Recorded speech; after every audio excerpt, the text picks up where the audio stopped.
শিক্ষকতা, গবেষণা, পিএইচডি এগুলোর প্রতিটি অনেক বড় অর্জন, কিন্তু এই সব অর্জনের পরও যদি কেউ কৃষিকাজে মনোনিবেশ করেন তাহলে তার পথ চলা বিশেষ বদলেরই জানান দেয়। এগ্রিকালচার রিলেটেড সব কাজগুলাই করি আর কি, মোটামুটিভাবে কিছুই বাদ দেই না। ডক্টরেট ডিগ্রিধারী হয়েও নিজের উৎপাদিত সবজি নিজেই খুচরা বাজারে নিয়ে গিয়ে বিক্রি করায় নেট দুনিয়ায় ভাইরাল হন ডক্টর প্রিন্স। সাধারণ মানুষের সম্মান ও ভালোবাসায় সিক্ত তিনি।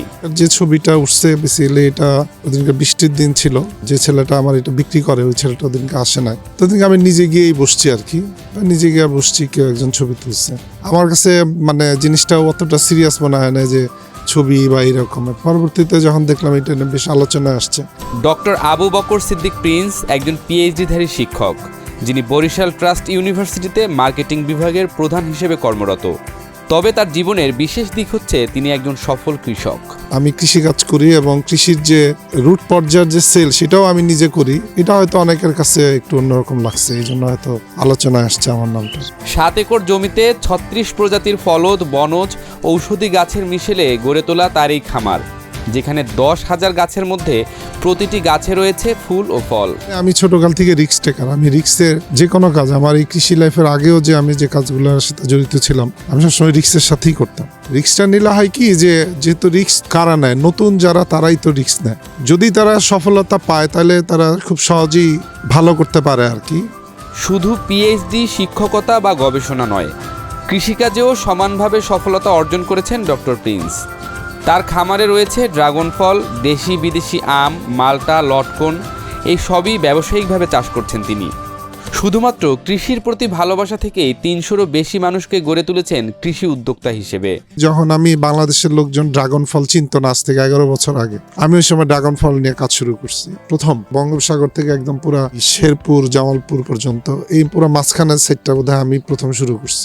আমি ভিয়েতনামি মাল্টা, এটাও বাংলাদেশে প্রথম চাষ আমি করছি। আরো 2টা আম আছে, এটাও বাংলাদেশে প্রথম সারির 2-1 জনের মধ্যে বা 2-4 জনের মধ্যে আমি একজন আর কি। তো ওই 3টাই মোটামুটি ভাবে আমি প্রথম যে আমার হাত দিয়ে বাংলাদেশে সম্প্রসারণ হয়েছে। প্রায় 300-র অধিক কৃষি উদ্যোক্তা হিসাবে অনেক জায়গায় আছে।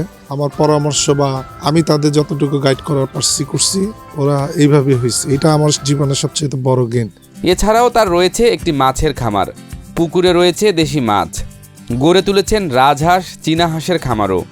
ডক্টর প্রিন্স শুধু যে একজন সফল কৃষক এমনটা নয়, তিনি তার সহকর্মীদের কাছেও প্রিয় মানুষ। কর্মচারীর সাথে মিলামিশা কিন্তু আমাদের স্যারে কিন্তু আপনার জিনিসগুলো আপনার করতেছে, যা কিছু দেখতেছেন কিন্তু আমাদের স্যার নিজের সাথে কি করতেছে।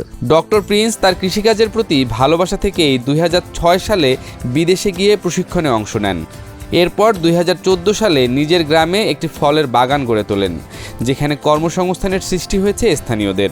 আমরা 10-15 জন কর্ম করে খেতে পারতেছি আমাদের স্যারের জন্য। স্যার আমাদেরকে হেল্প করতেছে। ডক্টর প্রিন্স সফলতার জ্বলন্ত এক উদাহরণ। তিনি প্রমাণ করেছেন পিএইচডি করে যেমন শিক্ষক হওয়া যায় তেমনি কৃষকও হওয়া যায়।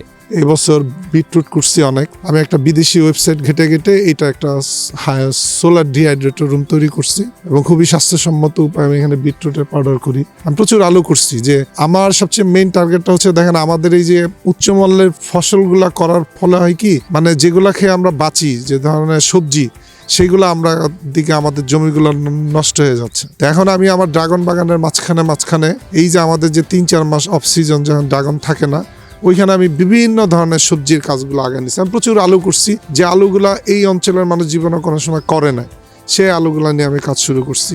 ডক্টর প্রিন্স ও অন্যান্য গুণীজনদের হাত ধরে বাংলাদেশ আরও কৃষি সমৃদ্ধ দেশে পরিণত হবে।